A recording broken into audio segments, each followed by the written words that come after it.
Today's topic is continuation with the file handling chapter and the topic name is relative and absolute path. Path word से ही हमें समझ में आ रहा, path का मतलब रास्ता, where the file is stored.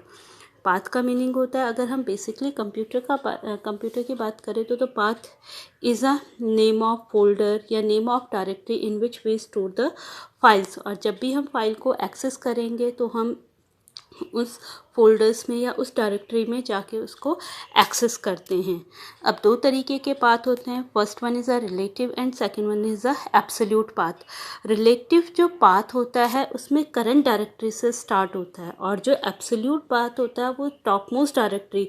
It means top most directory मतलब वो किस ड्राइव में कहाँ पे स्टोर है उससे स्टार्ट होती है. अगर मैं यहाँ पे एग्जाम्पल की बात करूँ तो मैंने यहाँ पे एक फाइल लिखा है जिसमें लिखा ओपन सी ड्राइव में, फिर user, app data, then local, then programs, then Python 32, then last one is a file name.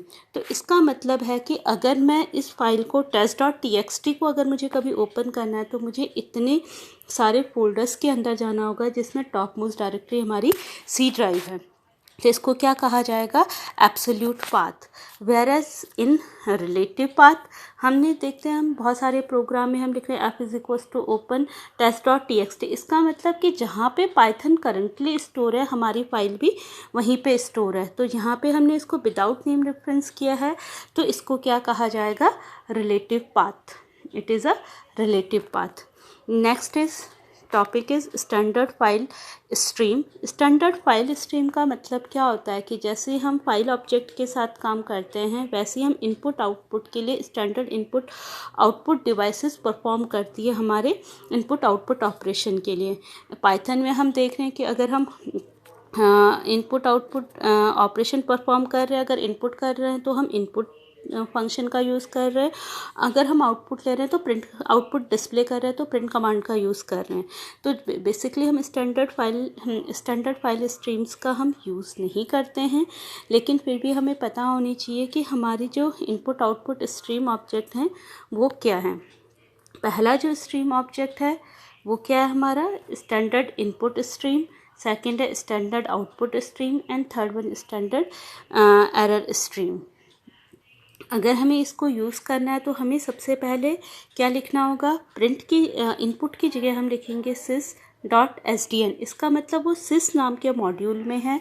तो अब हमें इससे क्या रिक्वायरमेंट होता है, क्या लगता है कि इसका मतलब जब भी हम पाइथन प्रोग्राम में stdin का यूज़ करेंगे तो हम इसको इंपोर्ट करेंगे, sys मॉड्यूल को इंपोर्ट करेंगे. ये हमारा कीबोर्ड से डेटा लेगा. इसी तरीके से जब मुझे प्रिंट कराना हो तो sys.stdout जो कि हम प्रिंट की जगह यूज़ करेंगे. अगर कोई एरर मैसेज डिस्प्ले करना हो तो sys.std एरर. और इन सब के लिए हमें क्या करना पड़ेगा? sys मॉड्यूल को इंपोर्ट करना पड़ेगा. यहाँ पे एक प्रोग्राम है जिसमें क्या किया गया है कि हमें फाइल से डेटा लाइन बाय लाइन पढ़ना है और लास्ट वन लाइन्स को राइट कर देना है अपने आउटपुट स्क्रीन पे. तो यहाँ पे देखो sys.stdout right L1, L2 and 3 means यहाँ पे ये किसका रिप्लेसमेंट है? प्रिंट कमांड का. अगर हम नॉर्मल लिखते तो हम क्या लिखते? sys.stdout.write L1 या हम लिखते प्रिंट L1. देन यहाँ पे कुछ प्रोग्राम्स हैं. पहला जो प्रोग्राम है ये माई बाइनरी फाइल वाला है. इट इज़ योर होमवर्क कि इस प्रोग्राम को करके मुझे करके दिखाओगे. तो यहाँ पे क्या है? Program to store multiple integers in a binary file to read and display it on the screen. हम इसको फंक्शंस के थ्रू करेंगे क्योंकि हमें इंटीजर्स को बाइनरी फाइल में करना है. तो हमें पता है कि क्या करना पड़ेगा? इंपोर्ट पिकल करना पड़ेगा क्योंकि हम इंटीजर्स को लिख रहे हैं, जिससे कि जब भी हम इसको रीड करेंगे तो एज इट इज़ आ जाएगा. एंड डिस्प्ले इट मीन्स एक बार हमें राइट करना है और एक बार हमें इसको रीड करना है. इट इज़ अ होमवर्क और ये होमवर्क करके आप लोग मुझे व्हाट्सएप करोगे. Next, find the absolute path.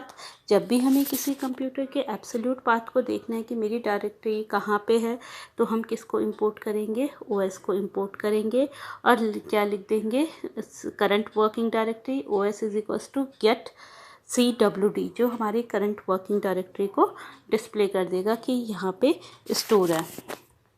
ये कुछ प्रोग्राम्स हैं जिन प्रोग्राम्स को आपको कॉपी में करना है कि एक फ़ाइल से दूसरी फ़ाइल में हमें डेटा कैसे लेना है। एक फ़ाइल को रीड मोड में ओपन करोगे, एक फ़ाइल को राइट मोड में ओपन करोगे। नेक्स्ट प्रोग्राम है हमारा write a function to file png that accept and report the files of longest line. इसका मतलब क्या है कि हमें एक प्रोग्राम बनाना है जो किसी फाइल को क्या करेगा, एज अ फंक्शन पैरामीटर लेगा और वो क्या करेगा, जो उस फाइल में सबसे लंबी लाइन है उसको डिस्प्ले करेगा। Next function to capitalize the first character of a sentence, कि हमें किसी भी सेंटेंस के फर्स्ट कैरेक्टर को कैसे कैपिटलाइज करना है। ये कुछ प्रोग्राम्स हैं जिन्हें आप लोग को अपनी कॉपी में करना है और एग्जीक्यूट करके देखना है। इसमें question number 6 file long, again same जो पीछे क्वेश्चन था उसी को मैंने यहाँ पे प्रिंट फॉर्म में दिया है कि हम सबसे लॉन्गेस्ट लाइन को किस तरीके से प्रिंट करेंगे। ये हमारे पूरे क्वेश्चंस हैं। इन क्वेश्चंस को देखना और उसके बाद अगर कोई भी प्रॉब्लम होती है तो मेरे से कांटेक्ट करिए। नेक्स्ट बाइनरी फाइल के कुछ क्वेश्चंस हैं कि आरबी मोड में हमने इसको कैसे ओपन करना है। आरबी का मतलब होता है it is in read and right both. तो ये वाले क्वेश्चंस आप करिए और उसके बाद अगर नहीं समझ में आता है तो मेरे से कांटेक्ट करिए। Okay, thank you.